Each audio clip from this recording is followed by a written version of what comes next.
Hiring namin, pupunta na.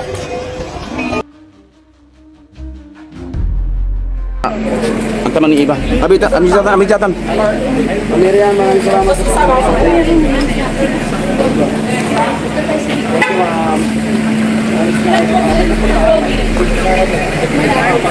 Yes po, ma'am. Hello po. Ano po daw po? Ay, yung Yumi. Ay, ma'am. Ayun po na si Ma'am Yumi. Sa likod daw po.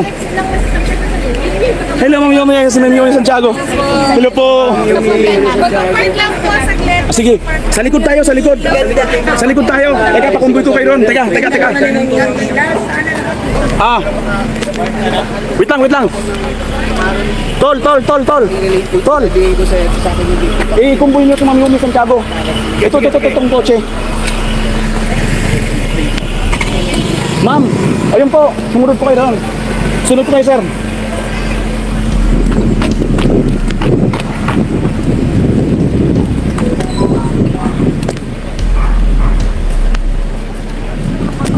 Ma.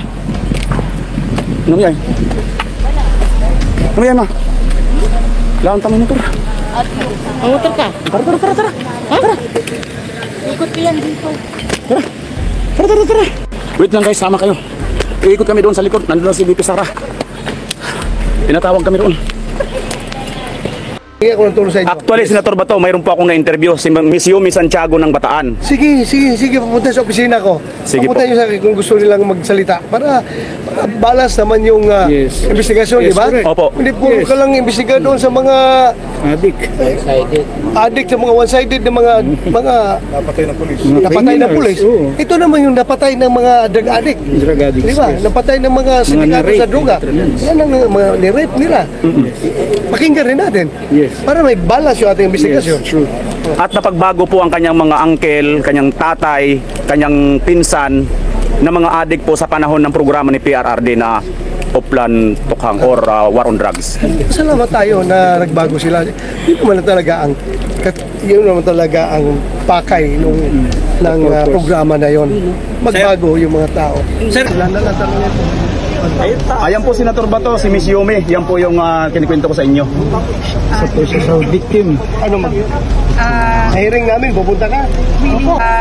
Hiring namin, pupunta ka?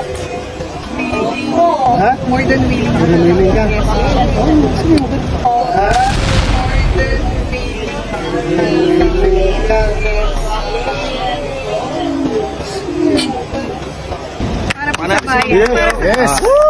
Ano? Lalaban para sa inyo. Hindi kita i-coach ha, hindi kita bibigyan ng script ha. Wala po. Baka mamaya sabihin nila. Scripted, tinuturuan ka kung ano sabihin mo ha. Senator, alam na po nilang lahat yan. Nakalive po tayo. Ang Senado hindi gagawa ng script para sa kanya mga witness. Yes, tama. Siya voluntaryo pumunta dito, okay. Entertaining ka namin, pakinggan ka namin. Bahala ka magsalita kung ano gusto mo sabihin. Hindi kita i-coach. Hindi kita i-pulisyahan kung ano sasabihin mo. Hindi ko contempt pa. Sir, Hindi ba yung suot mo yan, sir? Hindi ba darating sa suot mo, sir? Bali, nakapag-release na ako ng video sa kanilang lahat. Nagulat lang ako na nag-trending na nga po. Ako yung nagsabi na ako po isa sa mga biktima nga ng mga drug users. Yung drug users na yon na pamilya ko, napagbago talaga ng administration. At lalong-lalo na din po sa inyo, naalala ko po nung nilalagay nyo pa ng pintura yung mga pinto. Doon pala po nakakatakot na. Igis talaga eh. Diyan ang pula na igis. Nakatira dito, adik. Hindi, puser yun, mga pusher. Bali yung sinabi ko sa video ko na na hindi papatayin kung hindi nanlaban. Oo, bakit mo patayin ang tao? Anong rason mo? Bakit patayin mo yan? Ano ka, demonyo? Matay ka na ng tao na porque gumamit na droga, patayin mo?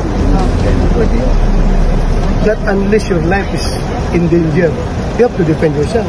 Diba? So, kung pagdepensa mo sa sarili mo, in the course of defending yourself, patay mo siya, at least justified yung ginawa mo.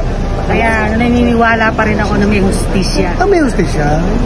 Hindi na wala hustisya. Ang ang mga nasa drug, involved sa droga, yan yung hindi nagniwala sa justisya. Kapag sila ay nakikinabang. Pero kapag sila ay nahuli ng pulis, naghahanap kagad ng justisya. Di ba? Pero yung binibiktima nila ng mga inosente, na naging addict, o kaya ni-rape nila, pinatay nila, walang justisya na iniisip. Kapag sila ang mahuli ng pulis, sisigaw kagad ng justisya. Sir, Senator, isa lang po tanong ko. Kami po lumalaban pero walang boses sa sa Senado at sa Kongreso. Hanggang saan niyo po kami kayang tayway? Well, kung gusto niyo yung under sa Witness Protection Program, pero wala ka man siguro isuturo na personality, diba? Hindi ka mag-qualify siguro sa Witness Protection Program. Hindi na sa mga coordination lang. Coordinate sa mga polis sa lugar nilo na mangyari sa mga sabi. Sige, babalik na taas. Salamat, sir. Salamat, sir. Thank you. Thank you, Sir Bato. Kanila pang picture sa